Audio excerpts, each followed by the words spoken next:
Yeah, are you ready? Okay. Cool. Yeah, is it okay? So let's switch into English. We are here today organizing an event of decentralized finance. We're gonna talk about security of decentralized finance. So first of all, I want to say thank you for the Crypto Association for your help and to gather here and to organize this, because it's actually amazing summer day in Estonia right now, and it's cool to see that people are still coming inside, even though outside is like 20 degrees. So what are we going to do here today, and why are we here? We feel that we personally, and also if we are institutions, we feel that we want to trust more DeFi. And how to do that, how to act towards better security when you're a private person, or when you're a company, or how to build more trust when you want to build on blockchain, something which is decentralized.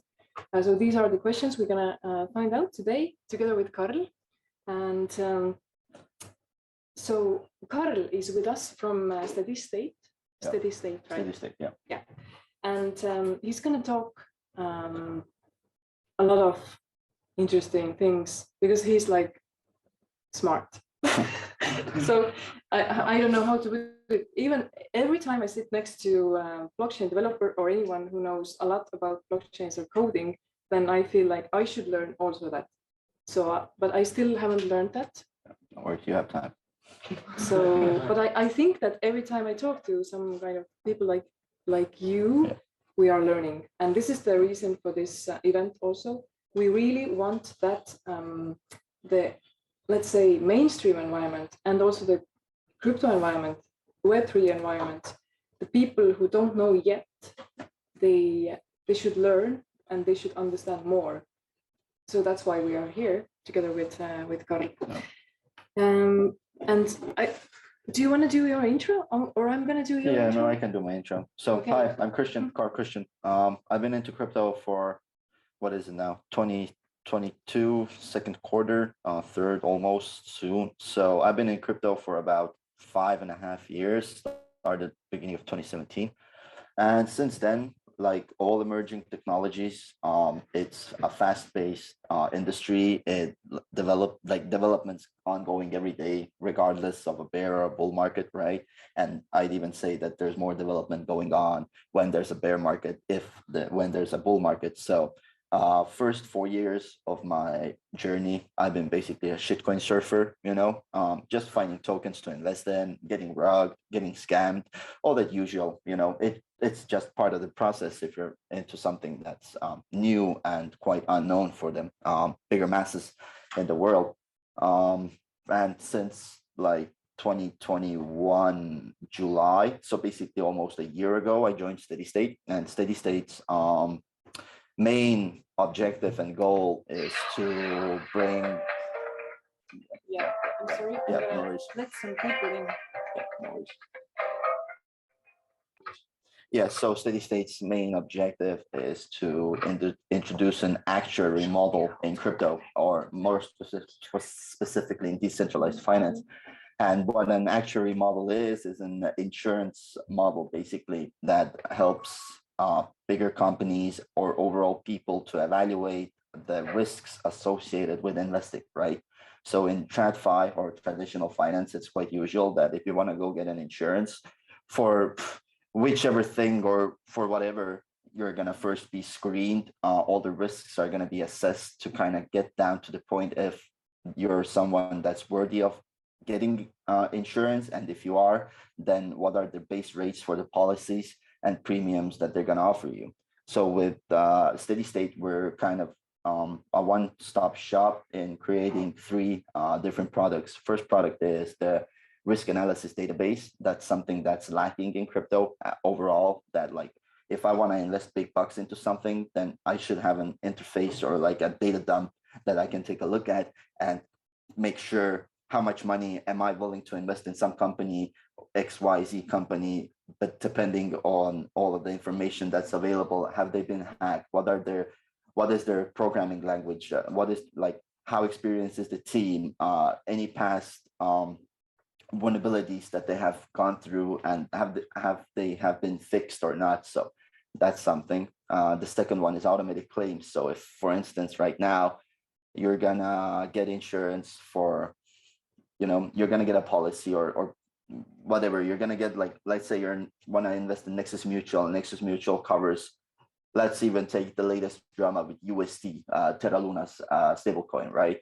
So they were protected, or they were insured against smart contract vulnerabilities, but not against T-pegging. So what happened was that people who actually got the policies and paid premiums for it, they didn't qualify for a payout, because, as Nexus said, it's against smart contract vulnerabilities, not against the price actually T-pegging, right?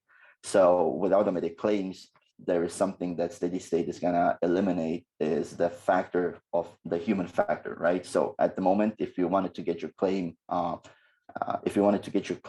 from Nexus, then there's a whole bunch of like claim assessors who basically go in and give a governance vote, and they say if yes, we're gonna pay out, or no, we're not gonna pay out. But with steady state, we have automated claims. That means that if we're insuring something, then that insurance is already coded into the smart contract with all of the different outcomes, and with different outcomes. So if it's a re-entrancy attack, if it's a mint exploit, if it's a flash loan induced hack, then if we have you covered for it, and that's already coded into the smart contract, then there's not going to be any claim assessors or third parties coming in and saying, hey, we're not going to pay you the money. So that's second. And the third one, I think what I see the most vital one being is index pools, or overall, if you're right now invested into a liquidity pool and that project gets hacked, you're gonna stand losing mostly, I think, about 100% of your investment. While if you're gonna take part in our index pools where we have 10 different products and one of them gets hacked, then your loss is minimized to like up to 10%, 1/10 of what the index pool actually holds. So yes, we've been developing for a year. We're gonna come out now, I think, in either August or September. So yeah, wild times. That's my introduction, most likely. Yeah. Thank you. Thank you. But what is your role there?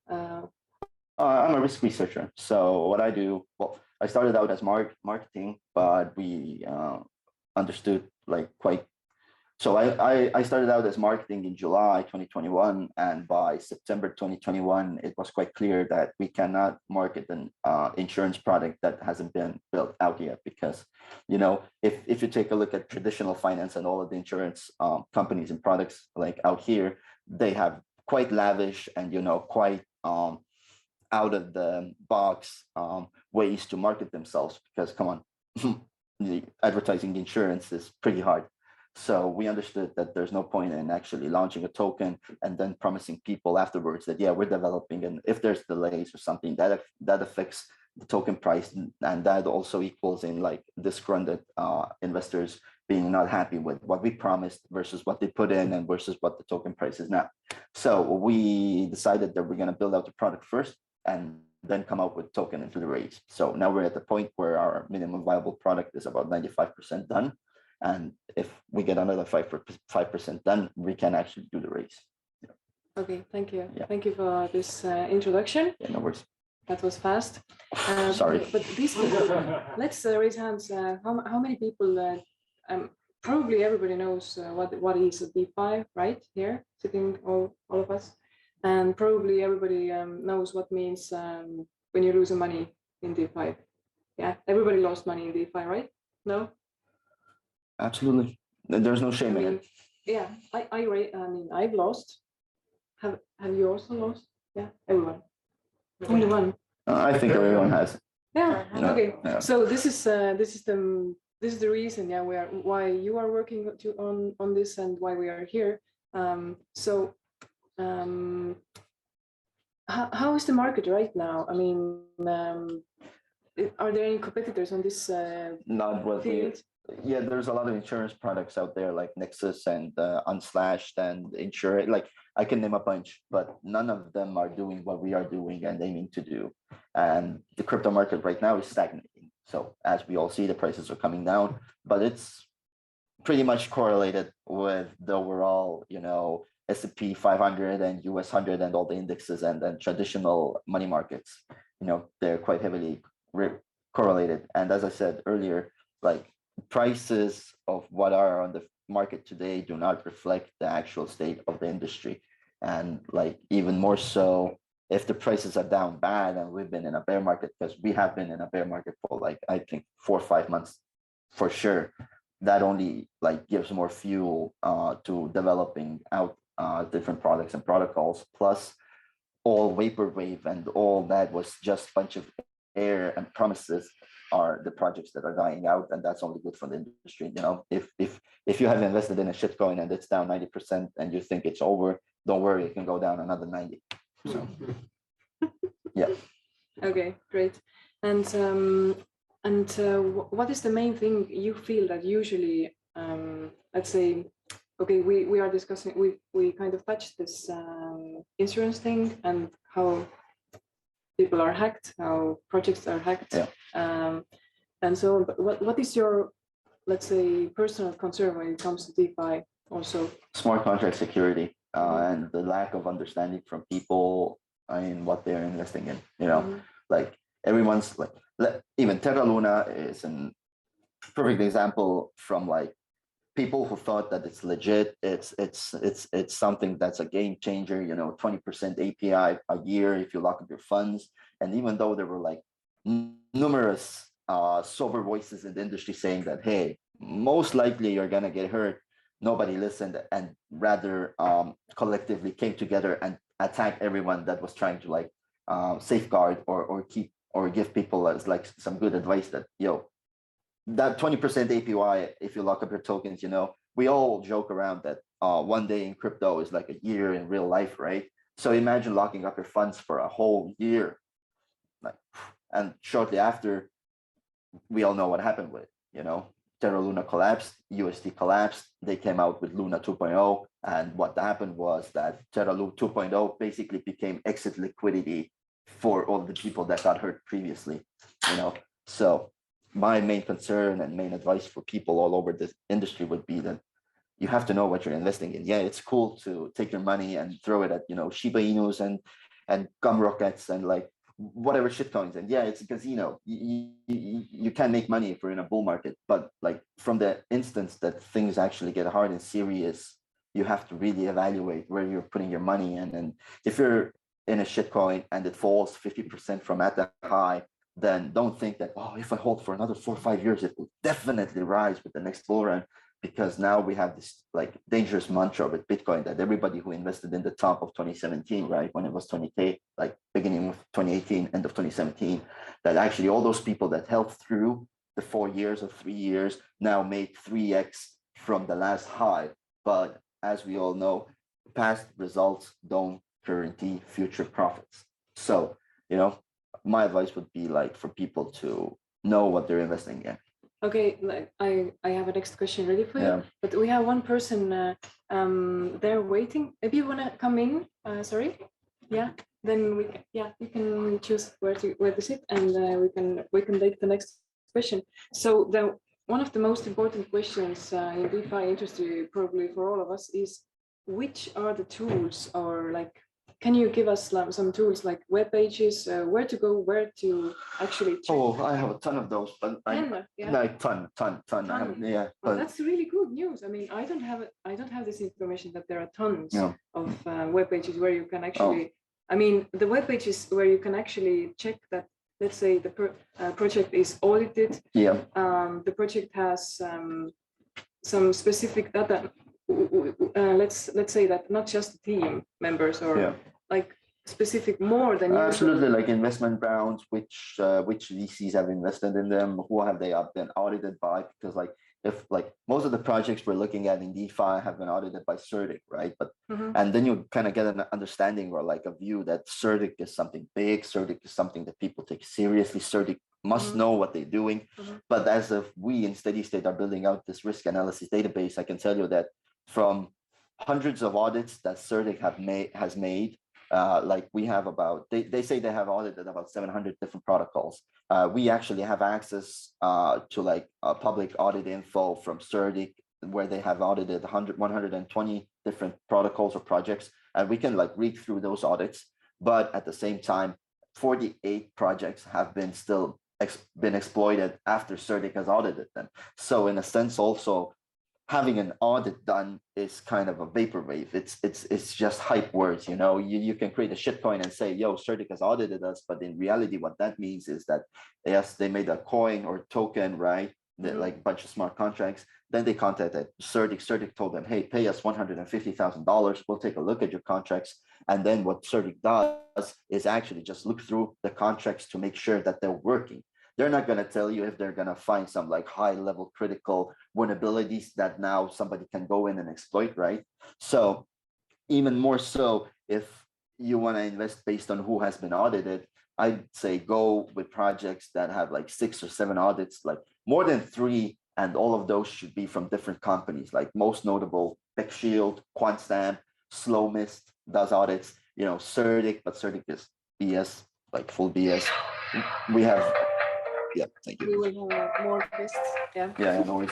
We have Open Zeppelin, like I have all of that information, and that's why a big reason, and that's why we're building out this risk analysis database, because in the end, this will have all of the information starting from like compiler versions, programming languages, teams, who has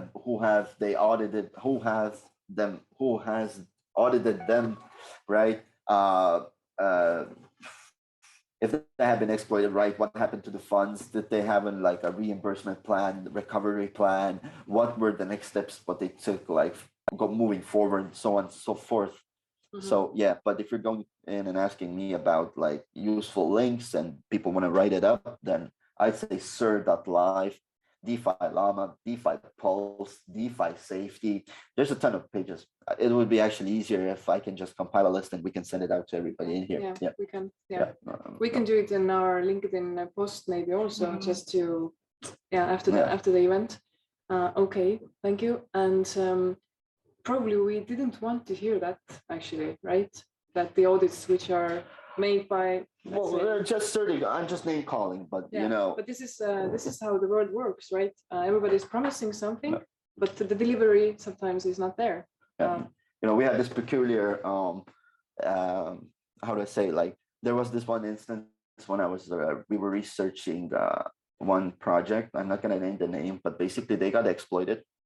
But what happened was that the project they didn't have their contracts either on testnet or mainnet yet, but the attacking contract was created 4 days before that project went live on mainnet, right? So that gives you an example. And they said they were audited by 2 firms. So that gives you kind of an example and an overview how they fucked up. I'm sorry, but I'm putting it bluntly. They fucked up because, you know, they made the attacking contracts 4 days prior, but then the main net of the project actually went live that they were going to attack. So that leaves us with, you know, 2 options. Either it was the team itself who exploited the protocol, or it was the auditors. You know, we can say for sure, like, but there's only 2 ways. Yeah.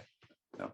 That's really bad. Oh, absolutely. And that's why, like, even like having audits made by 1 or 2 companies is kind of showing nothing or proving nothing, because in the end, if you do have an exploitable way in your smart contract, in your protocol or your project, and the auditors don't bring your notice to it, then they can easily just go back. Like they can take that audit, they can see what's wrong. They're not going to tell you how you can be exploited, and they can just let some time pass, and then they can exploit your contracts.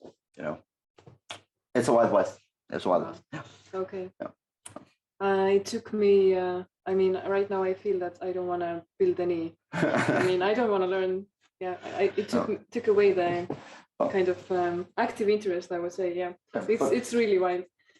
But at the same time, if you take your time and like go through some Udemy courses about like basic blockchain development and get yourself download Foundry and start experimenting with you know, different smart contracts and forking them. I have forked a couple of smart contracts by now, but you know, if you manage to do that, then like I'm just like, I'm not advising anyone, but I'm telling that if you know how to read contracts, then you can basically start just shifting through different projects, the smart contracts, and exploiting them, you know.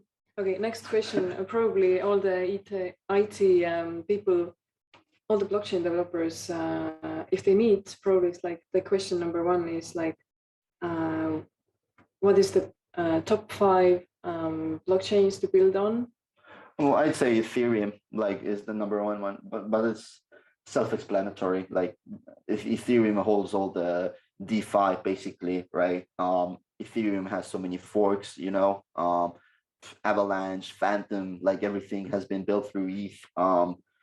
Ethereum has their own Ethereum Alliance Foundation, right? That has like from traditional finance, they have the Rockefeller Institution, they have like big banks on the board. So like definitely Ethereum, but Ethereum is quite costly, you know, even doing exploits. We have exploits where the malicious actors have taken like $5 million flash loans just to pay for the expenses related in doing the hack or the exploit, right?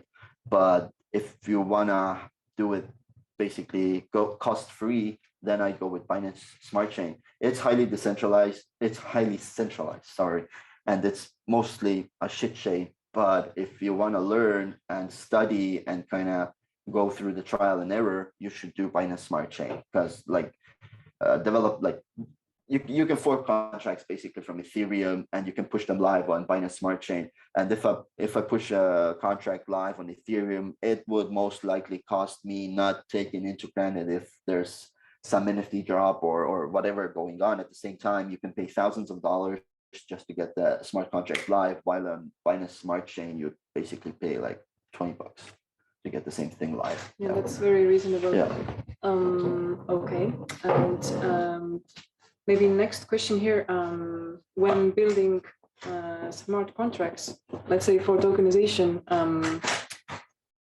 do you know any rules? I mean, except common rules, which are really smart and good to know, but people don't know them too much, let's say. Rules, what do you mean by rules? I mean, there's hundreds of different things you have to look out for when you actually are building out the smart contract. Yeah, one thing is that it should all work in the grand scheme of things, like in terms of architecture, right? Because you build this one contract out, then you build this other contract, third, like let's say you have a token contract, right? Then you have the vault contract, then you have the swap contract, liquidity contracts, and all of these, like they first and foremost, they have to work in symbiosis, right? So you have to get architecture right, but at the same time, you should eliminate all like common mistakes, like with minting function, right? So that you eliminate that you have a minting function, that nobody can produce a reentrancy attack, that somebody can take a flash loan and just, you know, abuse one function over and over and over again.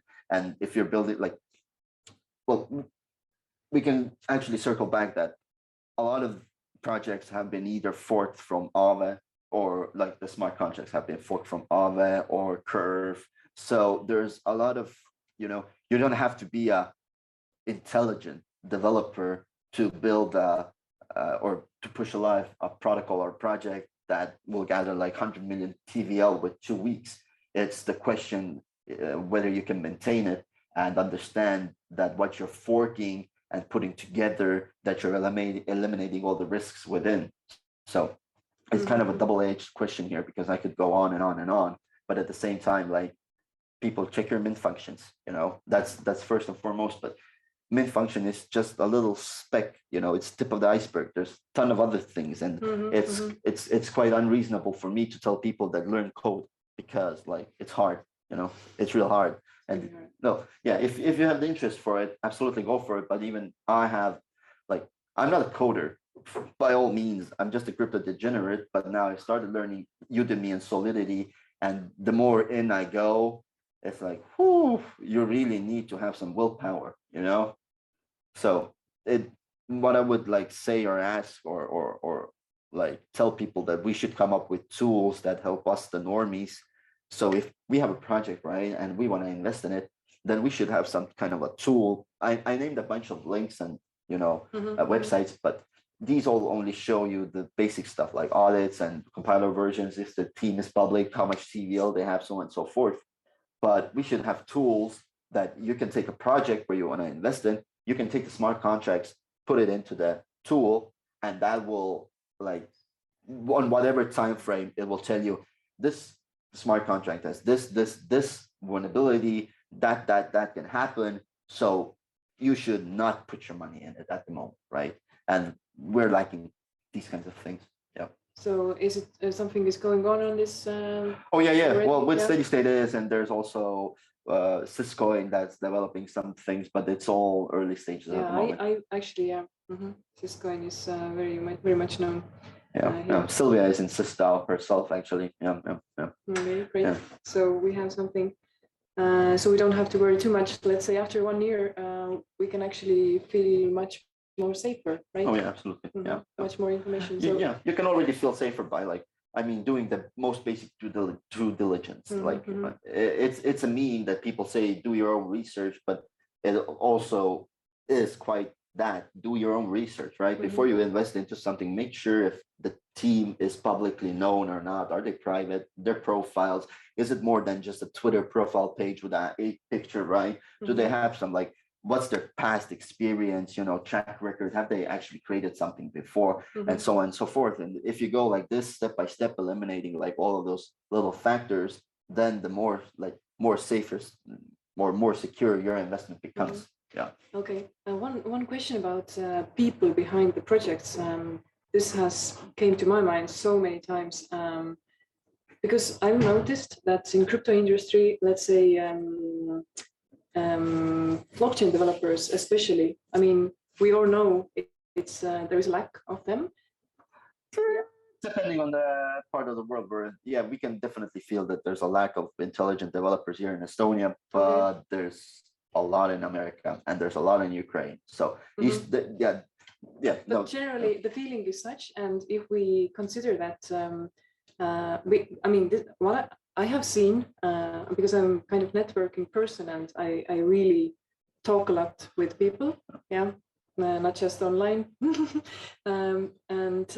What I've noticed is that many blockchain developers and IT guys, they work remotely, and sometimes they don't have, I'm talking about decentralized product builders who are, let's say, 15 or 10 years into blockchain already. Like high profiles, and they're sometimes even into 5 projects, 10 projects at the same time. Here comes the topic of security once again. And sometimes they don't even put the LinkedIn profile public because they don't want to show for the clients for who they are working. And of course, they don't want to show for countries where they live. They don't want to maybe pay taxes, like for which countries, for which project they are working with. So this kind of information is really like not well known in the public. At the same time, they put their faces on the team, right, let's say, for the project. And the question comes: is there any database, let's say, which like a simple person can also use? Or, for example, if the project wants to recruit a blockchain developer, is there such a database or a link or where you can check like about this person, like? There's a couple of Telegram groups that are basically only focused on having all of the Ethereum-based developers or other chain developers in one group chat, and you can go in.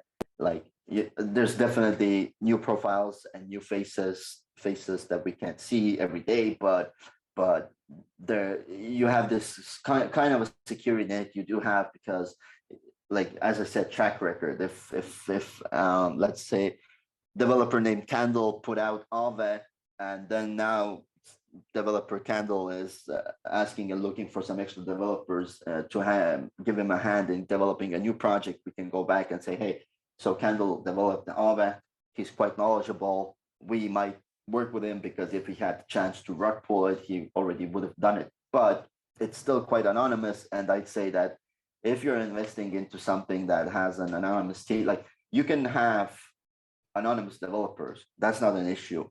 But if the whole team is anonymous, from like CEO, CFO, marketing officers, so on and so forth, and you have Telegram moderators, some third world country people, then it's somewhat a red flag, right? I mean, because by now everybody knows like the meme that over promise and under deliver, right? It's with Ripple and stuff, but it's a meme. So if you want to get the most and then extract the most, you have to be quite open and forward facing in this industry, right? Well, we're working with the developer from SIS, right? Nobody knows what he looks like. Nobody knows his real name. They call him Coyote, but everybody trusts Coyote because already from beginning of 2020, he audited smart contracts. He made live streams about it, and he's also the main designer of Olympus DAO. So as I said, track record is something that like helps a lot. So if Coyote wanted to fuck us over or fuck the projects over that he'd be working with, he'd already rug pulled Olympus DAO from the top, right? When it was at the highest, but he didn't. So, you know, there's still people with good morals and developers with like good morals in the space. But more than often, if you're investing into something that has an anonymous team, you're just kissing your money goodbye. Yeah, that's for sure. But is there any, what is your opinion? If we take, I mean, this is totally different thing now, but if we take crypto, let's say crypto companies and compliance people, then let's say a perfect centralized jurisdiction wants to see that one person is working on one project only, mostly because of the security, because of the responsibilities and everything. So what do you think in the future, would it be, is it possible that something like this will happen with, let's say, developers also? Well, that there will be quite, like limits. It's quite, yeah, but like why the limits? I don't understand. Like I know developers that are capable of doing 5 or 6 things at the same time because they're just that smart. You know, they have the experience. Like, and as I said, like a lot of the projects have been either forked from Curve or Aave or something else that's real popular and successful and that works. So if there's a developer that's using, let's say, Curve's smart contracts as the basis of his 5 projects, then why should we limit them? You know, I'd say it's kind of a caveman approach from the regulatory side. Yeah. And I even said that in FIU.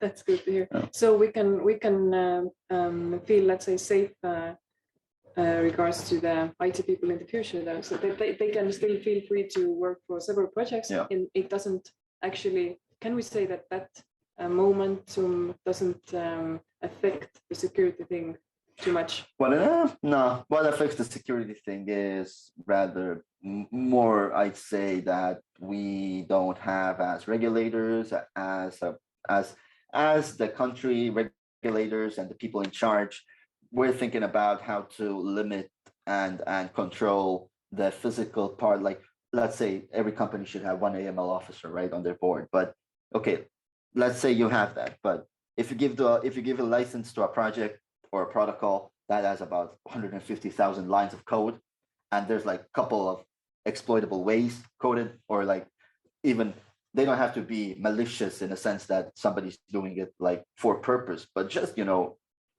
development error. Like you do 150,000 lines of codes, you're bound to miss something. So let's say you give a license to that company, and now they have TVL of 100 million euros, from which like 10 million is like Estonian people's money. And next thing they get exploited via like some stupid re-entrancy attack or mint exploit or whatever. Then what did the AML person or the laws that we have in place right now actually help? Nothing. So if we want to talk about licensing and protecting people, then we should also talk about understanding smart contracts and having the capabilities to school and train people that have the knowledge to read those. So if you have a shitty contract, you're not getting your license. If you had your license and now we see you have a shit contract, then we're going to take away your license until you fix that. Right. Yeah, this point is totally underestimated. Yeah. It is. Yeah, very good point. Yeah. Okay, we're gonna have right now a little pause because we have to change the battery of the I stretched my legs for a minute. And take some water, and then we're gonna talk more. Yeah. Thank you.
And then that's where summer's coming. Yeah, it's fascinating. The last summer there was summer before it was last summer was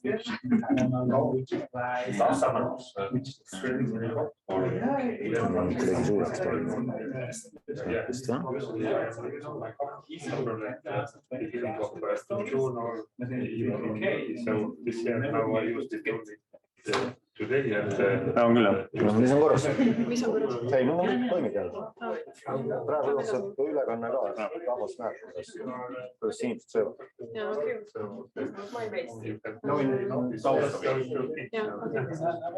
for business wise it's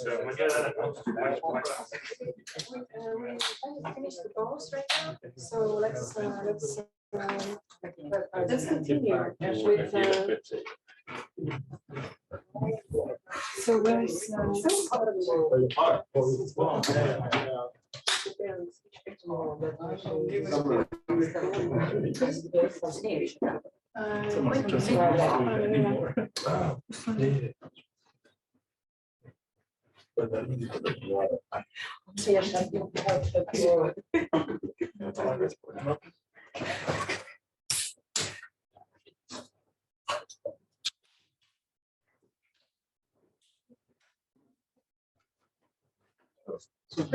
recording us.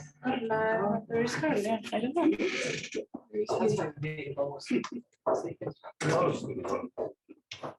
ma panen kodi tööle, aga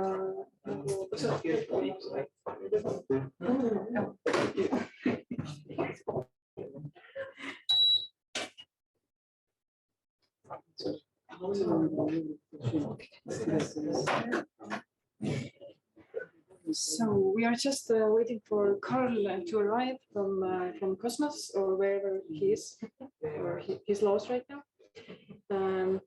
In meanwhile, I really want to say once again that hello, welcome again. Sorry. Yeah, it's okay. You are right now the most important person, so you can always be late, you know. Thank you. Let me go get myself a burger real quick then. Okay, so let's continue. I mean, that was really fast what we have discussed already. Oh, yeah. Really, I'm a fast talker, sorry. yeah, it's okay. I'm slow, so together it's good. I have some questions here more. One Estonian kind of let's say negative situation. Do you know this case of Marko Olo, how he lost money? No. Okay, you don't know. Does anybody knows here about this case? Marko Olo lost kind of 12,000 euros just like that because of the iCloud breach. Yeah. Oh, Somebody okay, heard? the iCloud. Yeah, okay, I've heard about the iCloud breach. Yeah. Yeah. So I just wanted to give this example for anyone who doesn't know that. It's a very good example that we think that if we keep our, let's say, Passwords in a cloud. No. It's just laziness, you know. I'm sorry, but that's just, you know, human laziness, you know. Mm-hmm. No. And so we really, once again, I want to kind of let's point that out, that if you invest into crypto, what you have to do, even if you're a beginner. I mean, I've also kind of 2 years now invested or something. In the beginning, I thought like, you know, maybe I skip that one. It's okay. It's not so much money, you know. No. But how to make people understand that even if you put some thousands,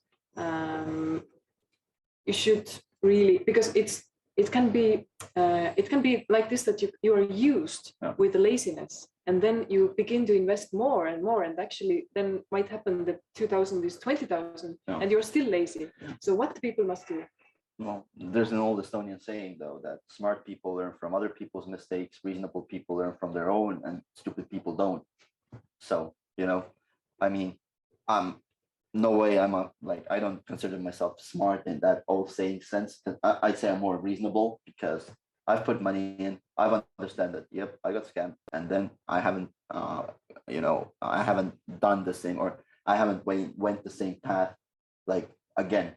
So I'd say the most best or the most knowledgeable way would be to learn from other people's mistakes. So if you have a friend that got scammed, don't do the same mistakes. But that can be quite hard because if you're tempted with like 50% API for a year, then it's like, oh, maybe. So, it would be due diligence, like do your own research. And that sounds like a meme, but it's not, Look, if you don't know how to read the contracts and search for exploitable functions, that's okay. You don't have to. But at least minimize your risk already by looking into the team, the people behind it, the past experience, using those different links that I'm gonna give to people to make sure, are they audited? How long has the project been live? So on and so forth. And don't be I know Estonians can be quite, how to say, introverted in a sense that we don't talk about our feelings that much. So that also eliminates the possibility of a regular Estonian just going into a project's Telegram and start asking those hard questions, right? So you have to be proactive when you're investing. Yep. But maybe you're gonna be then kicked out, Well, then it's a scam. Yeah. Okay. If you're asking legitimate questions and you get kicked out, then it's a scam. Of course. Yeah. Yes. So how to protect yourself from hacks? Let's say, like the example of iCloud. Yeah. iCloud. So what person must do when first things before investing? I mean, I know that, but No. I'm asking now from you. Well, Maybe if you're doing traditional finance, it's quite okay to keep your money on your bank account. But I'd say if you're investing into crypto, first mantra is not your keys, not your coins. So don't hold your funds, or just keep funds that you're comfortable with losing on centralized exchanges such as Binance, Coinbase, Gate.io, KuCoin. The list goes on and on, right? So even this small tidbit from Coinbase's affairs. So basically, if Coinbase goes bankrupt, then they have in their TOS that the coins or the tokens that people have on their accounts on Coinbase are going to be used first to pay out the accredited investors. So, I mean, not your keys, not your coins. The first thing would be that get yourself a Ledger, Treasure, or SafePal, whatever hardware wallet.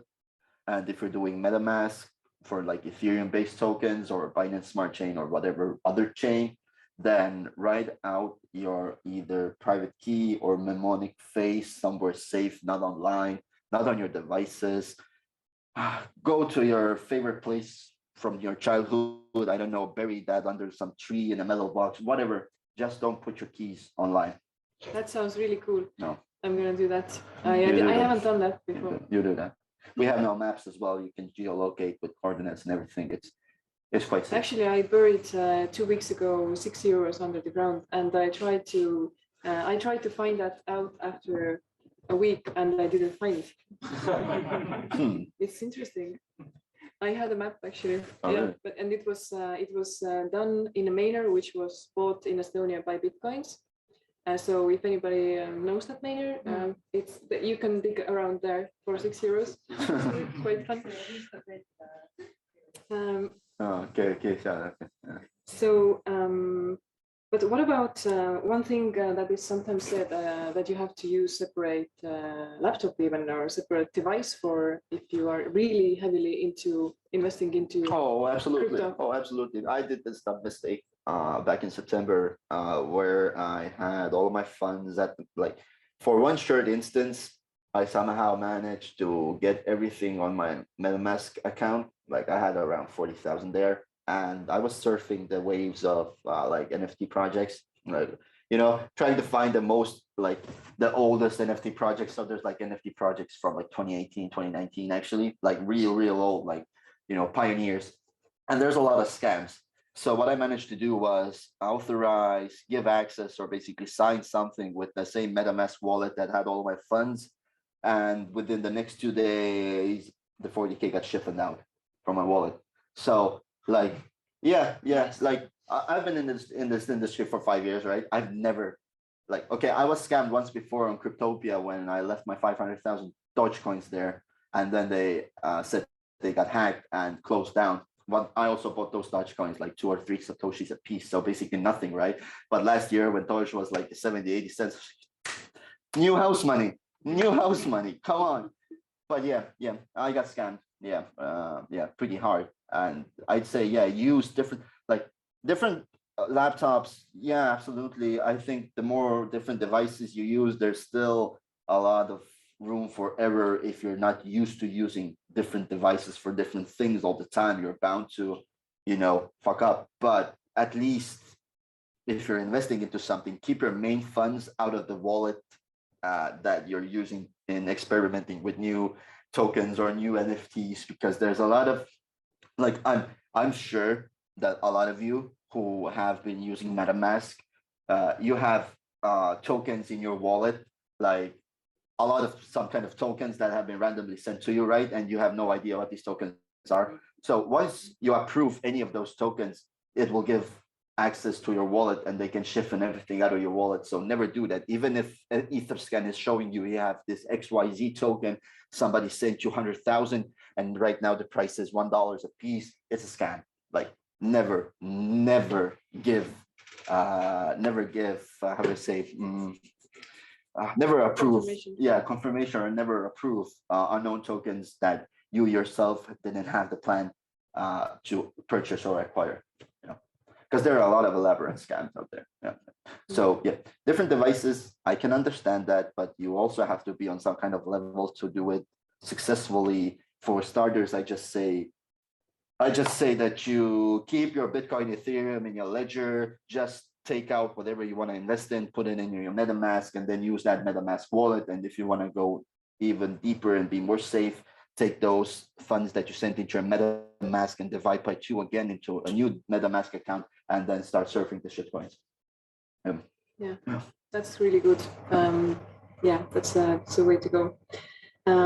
Actually, I discovered I have one question we didn't touch on when we, let's say, if we want to build up a DeFi project. There is one thing people are always concerned about. This is a competitor problem.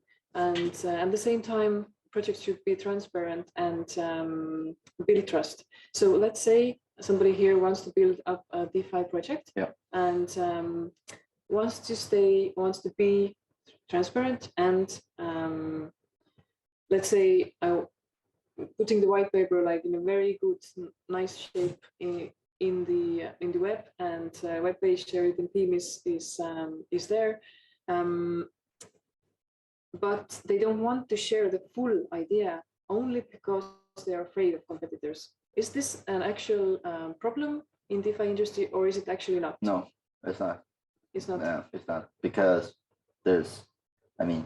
if you have some innovative thing or idea you want to put out in DeFi, just put it out. No, it's not a real thing. I want to say there's hundreds of different AMMs, and they're most likely even by now is like automated money makers or like services, right? There's hundreds of different, like you have Uniswap, Sashimi Swap, Sushi Swap, 1inch, like an aggregator, right? Then you have Pancake Swap, you have Rocket Pool, like on Binance Smart Chain. Then you on Avalanche, you have Trader. Like, if there's something that we like at the moment don't have in crypto and in DeFi, then just build it out. Nobody's gonna steal it from you, because most likely, if you have already started or begun building it out, you have the most proper tools, the most knowledgeable team, and so on and so forth. And if you want to do something that's already been done, you can just go and take some, like, as I said, curves, smart contracts, and you can fork these. There was this one instance with an exploit where a project had their own original smart contracts, but the part that got exploited was their own fork from Curve's vaults, and they just didn't implement that right. So Okay, that's it's a fallacy. One question more about your project. Yeah. How much you have been touching DAOs? Let's say if we take multi-sig wallet, maybe you can explain what is a multi-sig wallet first of all, and is it possible to have insurance on this kind of multi-sig things? wallet? So basically, it's a wallet that requires X amount of different signers to confirm or deny whatever transactions or changes that they or he or she or whoever wants to create. So, but the multi-sig thing is also a slippery slope, even with the Ronin exploit, where they supposedly say that North Korea was behind it. The Ronin exploit, yeah, it was a bridge exploit, but that in the end they managed to fool the multi-sig. Like they managed to, I don't remember exactly, but it was related with the validators, and the validators are the signers. So, even a multi-sig in the end, like what it was, they needed they had like 12 they had like 12 signers or 15, but only 3 or 4 was needed to push through changes, and the North Korean hackers or whoever managed to actually bypass it and get that small amount of validators and then shipping the funds out. So okay, but in the world of because what we see right now, the world of DAOs are like heavily how to put it, growing right now. well, they're hyped a lot. It is a hype right now, and so that's why also the multi-sig wallet comes here. If the projects use this tool, so what is your recommendation? How they would how they should solve these things? Yeah. I'd be more radical. I'd say that everything should be coded into the smart contract, and then have the smart contract act as the multi-sig, so to say, because that eliminates any kind of human emotions and the unknown factors, like overall, this kind of transaction can happen if this prerequisite is fulfilled. If this happens, then that won't happen. So everything is possible to be coded into the smart contract. It's just a question of knowledge, intelligence, and wittiness of the developers behind it. And the DAO, like even the DAO is not something that's magical and helps us, and like a silver bullet that will kill all the vampires or werewolves or whatever, because Beanstalk was the latest exploit in April, where basically the exploiters managed to push through a governance vote that then should be the backbone of DAO, right? So we have a DAO. We are all in a DAO here. I say, let's do this. And now most of you, if most of you vote yes, then we can do what I wanted. But if you say no, that then wouldn't go through. But with Beanstalk, they managed to acquire voting power and then manipulate the governance part of the smart contracts, push through what they needed, and then use that to then shift out $170 million worth of like people's money and funds. And even those have weak points. Yeah. That's really sad to hear again. Do you have anything positive to say also? No. Okay. No, nothing. Like code is law. I'd say code is law for me. Yeah. I'm not justifying that if there's a smart contract and because most of all the smart contract exploits, we think like in terms of stealing and burglary, but in the end, like there was this one project, Indexed Finance, where an 18-year-old Canadian kid managed to steal like $12 million from a project just because he was a math genius. And when he took a look at the code, he saw just some arbitrage opportunities and basically coded in. He did about 25 or 30 arbitrary trades within the contract and then managed to shift out like $12 million. So from like one perspective, yes, it's stealing, but from other perspective, he just did what the smart contract enabled him to do. So, and if we compare with the laws, then we can say it's just, let's say sometimes corruption is under the laws. Everything is legal, right? Yeah. So and we can't really say that he stole that because there was. Oh yeah, absolutely, because it was like it's almost a year or even more that has passed. Everybody knows his identity. He's been doxxed. Like everybody knows who he is, but they still haven't put him into jail because it's a valid argument that code is law. If the smart contract enabled me to do some arbitrary trades that I couldn't have done through the user interface, then was I really stealing? Oh my God. Okay. And I get that kind of, yeah, it's a douche way to kind of, he's a douche, but at the same time, he was smart enough to put the smart contract to work in favor of him, Yeah. So did he do any charity or? Not to my knowledge. No, I haven't looked into it more. No. Okay, we must contact him maybe to ask some funding for, let's say, having courses for blockchain developers. Yeah. Yeah, or something.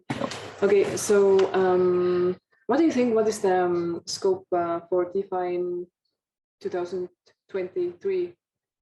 Let's say next year. Is it too late? What do you mean the scope?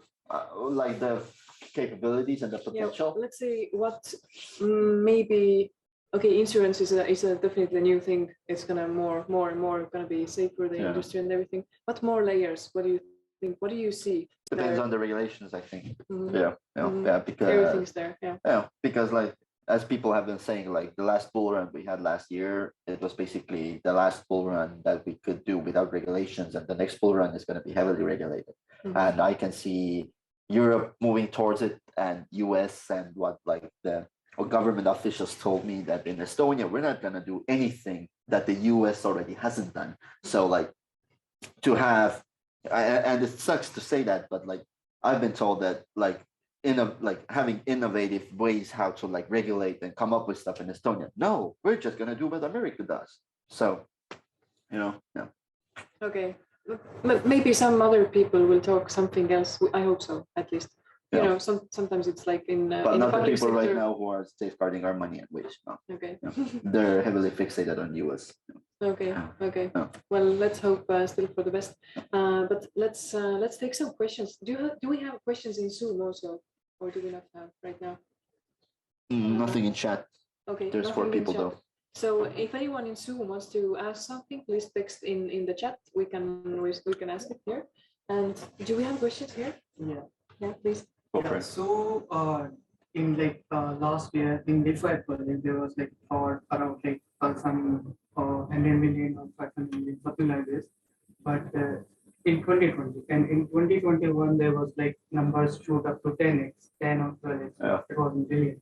Do you think this is like going to move the DeFi towards more centralized? Because what is DeFi? It's like more about the decentralized. Yeah. But having like more for in this like segment of crypto, so it's going to like moving towards more centralization. Well, that's a good question, because I know that this year in March, the total value locked behind the DeFi was like $250 billion. So like at the peak, there was something around $260 billion in DeFi this year in March. But it's hard to say. Like, we've shown capabilities of getting a lot of traction and raising a lot of funds without regulatory oversight so far.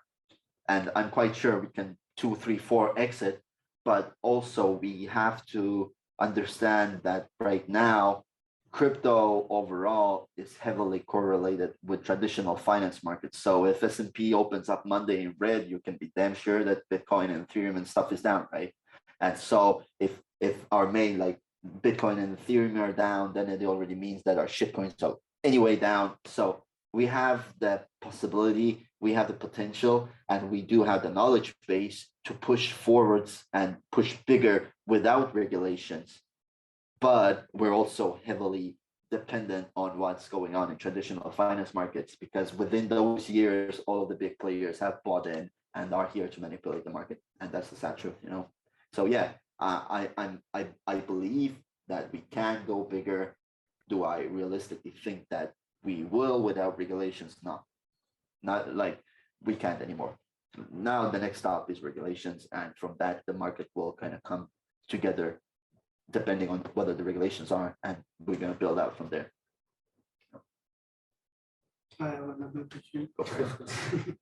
So, what is your opinion about the exchanges like DYDX as compared to the Binance? Because let's say I'm a professor, I'm not. So I'm gonna move my funds to the DYDX, and there is nobody because it's a decentralized, and I can do trade over there, buy the biggest coin, and then come to the centralized finance, and then withdraw my funds. Do you think there's going to be more DYDX, similar exchanges in the future?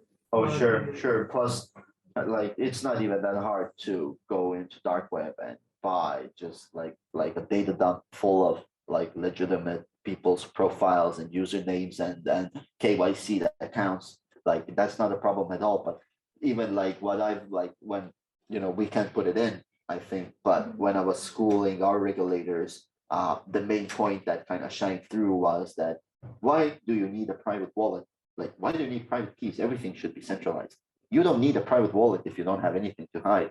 And that's actually, I'm shitting on myself right now, but with future employment. But I'm telling you, that's a quite dangerous way to think. And these people at the moment are at the forefront in pushing through regulations and the ways we can transact and do stuff in this space. And their main ideology is that you don't need private keys. Why do you need private keys, man?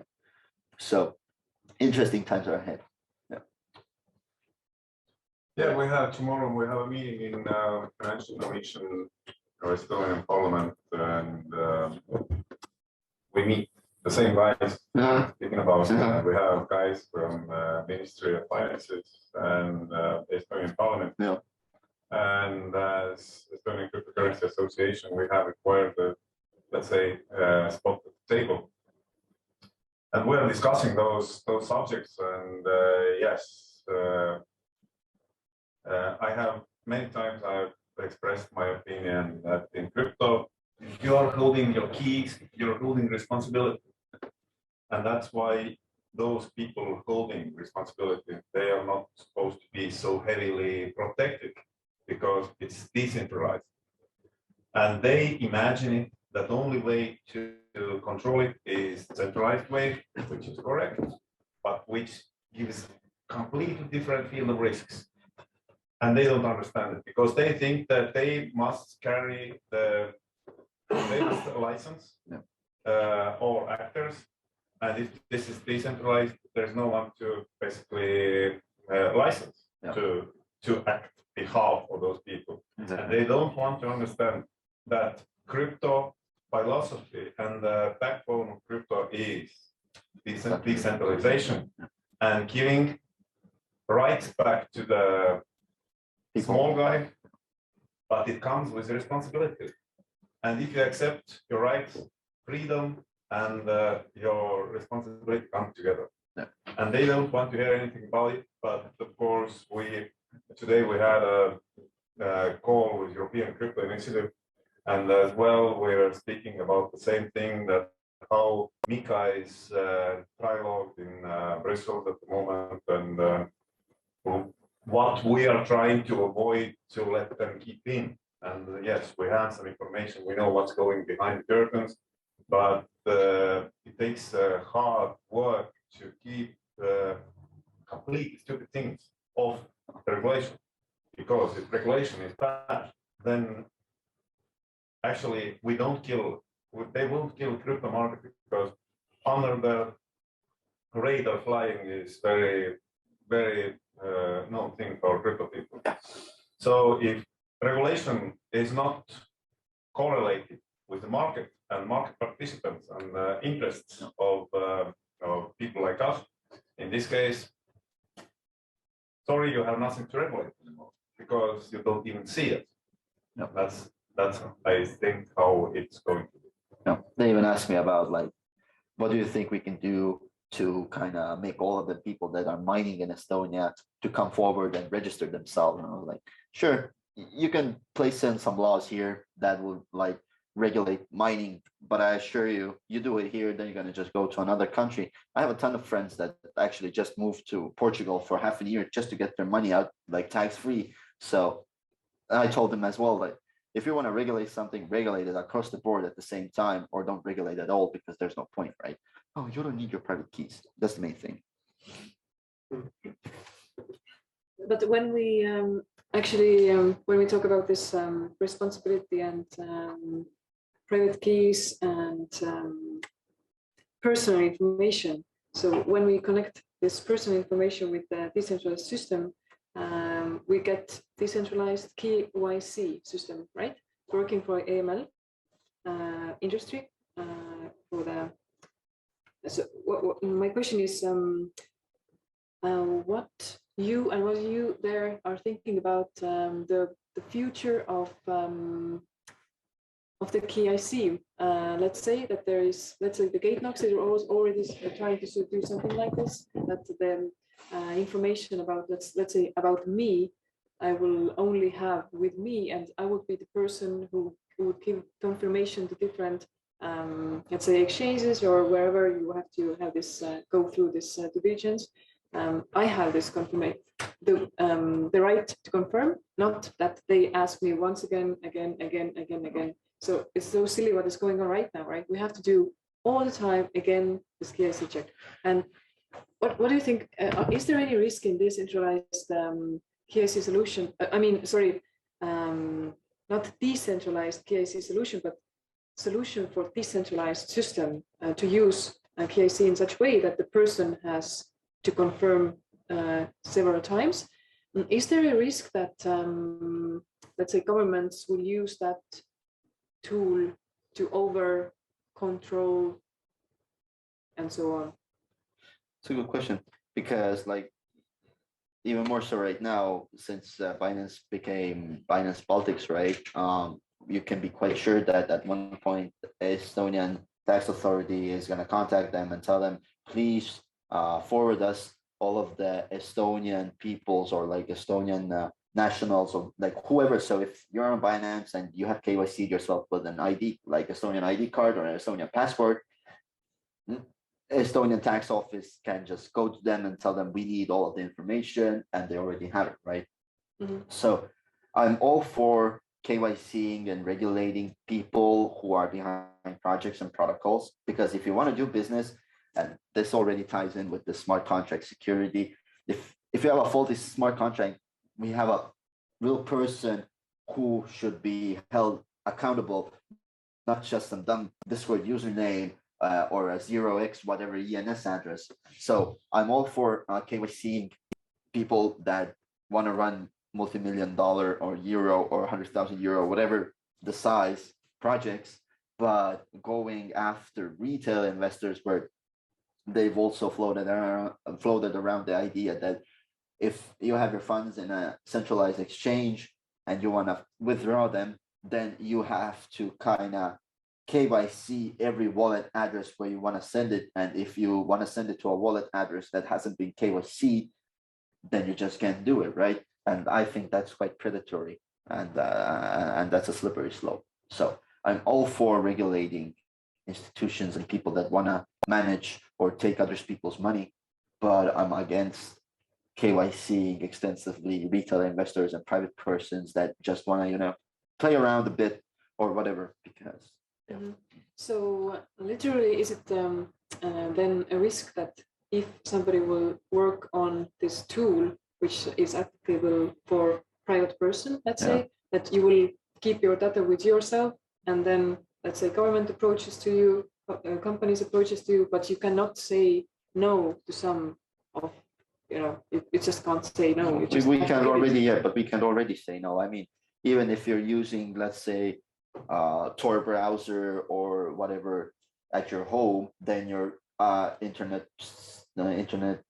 private provider, EPS or ISP, ISP, sorry, a couple years down, your ISP already sees that you're actually visiting Tor, even though you behind the computer might think that, oh, I'm so private right now, I'm using this onion and I'm rerouting VPNs and all that. No, your ISP sees what you're doing, so we already have no privacy in that sense. So if they just come asking you, it's just a formality. They already know it. They just need to have this legal yes or no from you to kind of act on from it. But Like it's not something magical that if I say you can't have my data, then you can't have my data. You already have my data. I just have I have to give consent. That's it. So the thing I am concerned is not about actually giving my data to Estonian government, or because yeah, I love Estonia, definitely. My concern is that if we talk about DeFi and we talk about money and people around that, it's going to grow more and more. I mean, we see that institutions and big companies are jumping into crypto business, let's say. And what will happen if we give our privacy away is that the data handlers already, I mean, they already have so much power. And what will happen in finance? Even, I mean, banks, they have some power, but they don't have so much data. But if we talk about like crypto and but they already have your data. I'm sorry that I'm interrupting, yeah, but at this point, like if you want to get your euros or dollars into crypto, there's only a few ways, right? Okay, you can go under the table into Estonian cryptocurrency group or whatever and ask someone if they're willing to sell or buy like for cash. But most of the people are either going on Binance or going on Coinbase, registering, and then making their first crypto purchases through fiat, through their own bank cards, being like, you know, ID'd and whatever. So yeah, and like from that point on, if you already withdraw your money onto a MetaMask account or whatever, there's already a clear trace, like you're not anonymous. Yeah, that's okay. That's okay. I'm sorry, I tried to put my question once again. So the world of data, if we have so much data and our let's say our privacy is almost like literally gone already. So there is what I see is there's a huge risk of using that data wrongly, and we see it how Google is using our data. Let's say it tries to use rightly, but actually making money. You know, marketing is so much money going on in marketing. So is it possible that in this crypto finance, let's say decentralized finance or centralized finance system, which is now on blockchain, that this can lead to something more worse? Yeah, absolutely. Yeah, I mean there was even if I remember correctly, I think it was a Ledger wallet, like Ledger hardware wallet provider or producer. They even had like a year or two ago, their database got hacked and leaked, and all of the people that had purchased a Ledger wallet, all the emails, all the contact information that got into the hand of the malicious people and actors. And you can only imagine like what you can do with all of the information, targeted emails, like it's crazy. It's crazy. Yeah. We can even attribute like those phone calls that like I've even gotten like a UK number calling me and telling me that we have a problem with your bank account. Some like, you know, foreign guys telling me that like I have an SB bank account, some kind of malfunction. I need to give my password. And I'm like, I only have a bank account in Javier, man. And like, you know, we can attribute all of those things. Yeah, definitely. No. So yeah, this is just there, of course. So so if we talk about once again the security of a private person, does anyone has here some questions more that we haven't touched yet, or is there anyone wants to share some case? I have an answer to your question, what you wanted to ask, basically, but will be in the future. I'm quite sure about it, that everybody can create their own ID NFT, which you present where it is necessary, and after necessity is gone, you can learn it. So basically, you come through the door, welcome, you have been checked, there is a certified timestamp that yes, this person legally entered your establishment, and then you burn this NFT, so that there will be no reusable trace of your data, just a hash. So I think this will be the future, how those questions can be solved, and it can be even used in the airports, crossing the border, because one thing what border guard must approve is that you have legal right to come to this country. And if you use your, for example, like burnable NFT, like you're presenting it. It's a non-fungible token, read, fixed, hashed, and then you burn it. It's like paying with your bank card, for example. You use it, there is a mark that you did it, but no more info that it was legal is actually necessary. So I think those things will be in the future. And in that case, there's probably no issue with some copyrights or something, because usually because basically, as I imagine the system is that you collect information about yourself. For example, documents from your schools, from driver's license, and then you have this wallet, your own private wallet, and you create, you mint, you select which information you need for a certain use case. Then you hit those points, mint the NFT, present it, and done. And actually, you are still the owner of the information, because companies collect a lot of information, but actually they need it only once. Maybe they need after a while, maybe you have to prove again who you are, and they don't need to have this information. It's like basically the X road, where information remains what it is, but there will be, through the X road, information has been checked and approved that yes, this information was, and at this moment as it was presented. And then information is not needed in any other places than in your wallet. This is, you are the king of your information and your private card. But in fact, it does already exist. It's a ERC 735, if I remember, 2017. It's the claim framework for Ethereum. And the idea there is you have, for example, if you do the KYC with an organization, they issue a claim to you. So they attach information in the blockchain to your address. And assuming that, let's say, for example, LHV does it, so you go to LHV, you say, okay, I'm idle, okay, so this is my public address. Then they attach this claim to your private address, public address. Then you go to SEB, assuming that SEB trusts LHV, because it's a big assumption, but assuming they trust each other for identity, they will see, oh, his identity is known to LHV, so we can move forward. It doesn't mean they will know your identity. They know that someone they trust knows it. Has approved it, yeah. I imagine you can use ENS at the same, like for the same things, like ENS addresses, right? Because you can tie like ENS, right? ENS, yeah, Ethereum name service, right? You can tie a bunch of your addresses into the ENS, and the ENS can act as a public forward-facing identity, basically a profile online. Because they're trying to do that. I mean, token need, Luxembourg is doing it. Something like that. But the big problem they're facing is the bank don't trust each other. That's the big issue.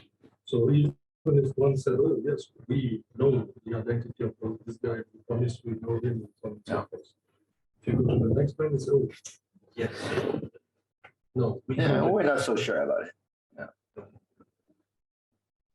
Thank you. Does anyone else has some topic wants to build up more, like add something?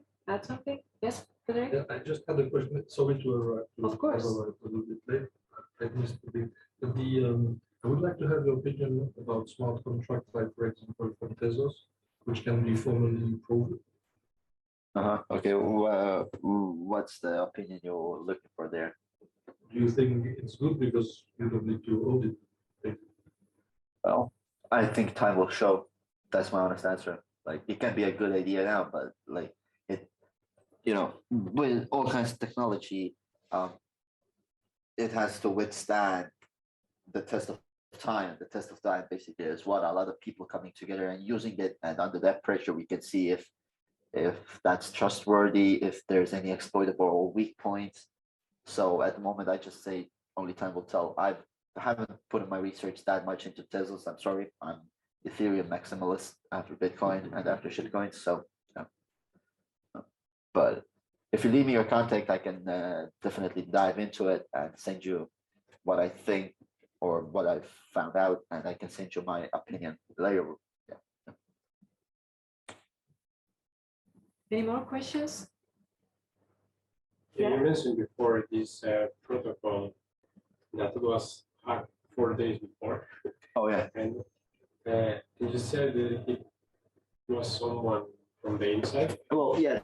So the attacking contract. So the contracts that were used for the exploit were pushed on mainnet 4 days before the project pushed their smart contracts on mainnet. Yeah.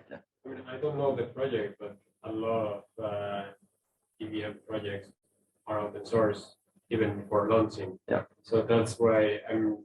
But they already, but they said that they didn't have it anywhere, that they have no idea how that happened, and that's kind of sus. And at the same time, they said the only people who had access to the contracts were the auditors, Couldn't be also social network. Who knows? Okay. No, because I mean, it seemed you were very sure that it was someone from the outside, inside, or the auditor. So maybe there was something more there. Who knows? But I make sure to look into it now. After I get off this chair, I can sit down and I can actually look into it, because we have everything in our database, like everything on this database that we're building out. Because it seems to me that actually a lot of the hacks are started by some social networking. I mean, this one of Ronnie was social networking, getting the passwords, and then one of Benspol was also not social networking, but they put the proposal just with the same number. Yeah. And but the proposals were two different proposals. They just did one together with each other, and people just saw the second one, which was we are going to send the money to Ukraine, but they approved the first one. So it was okay, you're going to give me this money. Yeah, that's true. That's true though. Yeah. So it seems to me that there is a lot of like simple scamming in the sense of defacement, but in blockchain. Yeah. There was this one scam yesterday from a Twitter thread, like a guy named CIA officer, that basically a protocol got hacked for $1 million yesterday, and the one Matic token that was used for like initial transactions came from the CIA officer who actually sent it to someone who was just asking one Matic on Twitter. If you know about Rect HQ, right? Rect News, yeah. So Rect and CIA officers were like jumped straight to it and started like detangling that web, but also that's full social, because at this moment right now, the person who everybody thinks is responsible for the $1 million exploit is the CIA officer from whom the one Matic came from, but he actually sent it to someone who was asking for one Matic, and now they can't they couldn't locate this tweet, but now like it's 20 hours past, like everything has come to light. But like yesterday at this point, everybody was blaming this one guy who just sent someone generously one Matic just to help him out without knowing that that guy's a hacker. So yeah, exactly. Wow. Okay. It's a Wild West. It's really a Wild West, and that's an understatement. It's like really a Wild West. I mean, I have a question. So about this risk analysis database, will that be like people who invest in steady state can see that, or how is it going to be available for everyone? Or I think we want to have it open source so everybody has the ability to play around with it. But at this moment, I can also say that we are thinking about more, like we're putting the priority more in terms of projects and protocols who would pay for that service, because that's 9 months of data collecting by now. All of the, if before I started with it, I only thought, there's mint exploit and a couple other functions that you can use to exploit the smart contract.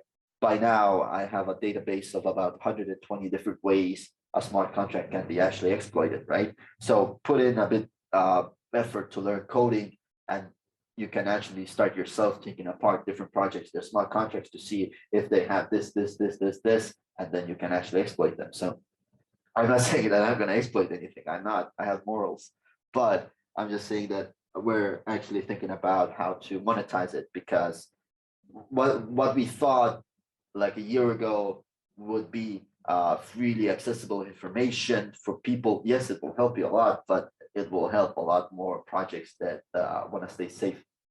So it's a double-edged sword at the moment. You know, we're gonna keep parts of it definitely open source for people to play around with, but I think the cream of the crop will be for the projects and protocols that actually would have some kind of use and benefit from it. Thank you. Anyone else has anything else to bring up? Any questions? It seems that we have actually lost our 1.5 hours now. Yeah. Amazing.